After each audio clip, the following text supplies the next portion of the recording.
আমি 17 বছর যাবৎ প্রবাস জীবনে আছি।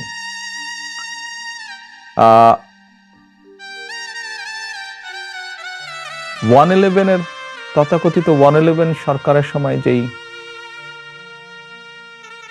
শারীরিক নির্যাতন আমার উপরে হয়েছিল, তারপরে চিকিৎসার জন্য আমি এই দেশে আসি। আমি যখন এখানে আসি, আমার ভাইকে আমি রেখে এসেছিলাম, ছোট ভাইকে। আমি যখন এই দেশে আসি, আমার সুস্থ মাকে আমি রেখে এসেছিলাম। একটি ঘর রেখে এসেছিলাম, যেই ঘরে আমি এবং আমার ছোট ভাই বড় হয়েছি, যেই ঘরে আমার বাবার স্মৃতি ছিল, যেই ঘরে আমাদের দুই ভাইয়ের সন্তানরা জন্মগ্রহণ করেছিল, যেই ঘরে আমার মায়ের বহু স্মৃতি ছিল, সেই স্মৃতিগুলোকে ভেঙে চুরে ধুলায় মিশিয়ে দেওয়া হয়েছে। যে ভাইকে আমি রেখে এসেছিলাম, সেই ভাই এখন আর নেই। যেই সুস্থ মাকে রেখে এসেছিলাম, সেই সুস্থ মা এখন সুস্থ নেই। শুধু অসুস্থই নন, ওনার উপরে মানসিক এবং শারীরিক নির্যাতনও করা হয়েছে। আমি আমার পরিবারের যে কাহিনী আপনাদের সামনে তুলে ধরলাম, এটিকে আপনারা কাহিনী বলুন বা সংগ্রাম বলুন, যেটাই বলুন না কেন, এটি শুধু আমার কাহিনী না বা আমার পরিবারের কাহিনী না।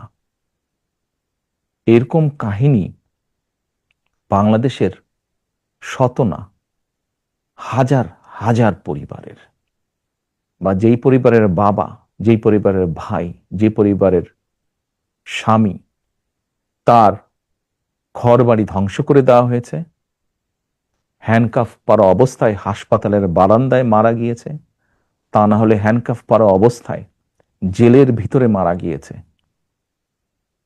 সহায় সম্পত্তি ধ্বংস করে দেওয়া হয়েছে। এই সকল অন্যায়, এই সকল হত্যা, এই সকল নির্যাতনের জন্য যারা দায়ী, যারা এসবের হুকুম দিয়েছে, তাদের প্রত্যেকের বিচার হতে হবে। এটি প্রতিশোধের কোনো বিষয় নয়, এটি ন্যায়ের কথা, এটি আইনের কথা। অন্যায় হলে তার বিচার হতে হয়। কার সম্পর্কে কি মনোভাব, সেটি গুরুত্বপূর্ণ নয়। এখানে একটা বিষয় আলোচনায় এসছে যে যারা অপরাধী তাদের বিচার হবে, কিন্তু দল হিসেবে আওয়ামী লীগ তাদের রাজনীতিতে অংশগ্রহণ করতে পারা না পারার প্রশ্ন। বিএনপিরও অনেক নেতা অনেক সময় বলেছেন যে কোনো রাজনৈতিক দলকে নিষিদ্ধ করার পক্ষে তারা নন। তো এখন নির্বাচনও সামনে আসছে, ফলে আওয়ামী লীগ রাজনীতি করতে পারবে কি পারবে না সে ধরনের একটা প্রশ্ন আসছে। তো সেই জায়গাটাতে বিএনপির কি অবস্থানটা হতে পারে? দল হিসেবে তারা যদি অন্যায় করে থাকে, তাহলে দেশের আইন অনুযায়ী তার বিচার হবে, দেশের আইন সিদ্ধান্ত নেবে। তার মানে এটা আদালতের বিষয় বলে মনে করছেন? দল হিসেবে যদি অন্যায় হয়ে থাকে তাহলে তাই হবে। সোজা কথায় অন্যায়কারীর বিচার হতে হবে, তো সেটি ব্যক্তি হোক, সেটি দলই হোক। যারা জুলুম করেছে তাদের তো বিচার হতে হবে, সেটি ব্যক্তিও হতে পারে, সেটি দলও হতে পারে। আপনি ব্যক্তিগতভাবে কি মনে করেন, আওয়ামী লীগের কি বাংলাদেশের রাজনীতিতে থাকা উচিত নাকি না? আমার মনে হয় আপনার কোনো কোনো প্রশ্নের উত্তরে আমি মনে হয় বলেছিলাম যে আমরা রাজনীতি করি জনগণের জন্য। আমরা বিভিন্ন সময় আমরা বিশ্বাস করি এবং বিভিন্ন সময় আমরা বলিও, আমরা বিএনপি আমরা যারা করি আমরা বলিও যে আমাদের রাজনৈতিক সমকল ক্ষমতার উৎস জনগণ। আমি দৃঢ়ভাবে বিশ্বাস করি এবং বিশ্বাস করতে চাই, যে দলের ব্যক্তিরা বা যে দল মানুষ হত্যা করে, মানুষ গুম করে, মানুষ খুন করে, দেশের মানুষের অর্থ সম্পদ লুটপাট করে বিদেশে পাচার করে, জনগণ তাদেরকে সমর্থন করতে পারে বলে আমি মনে করি না।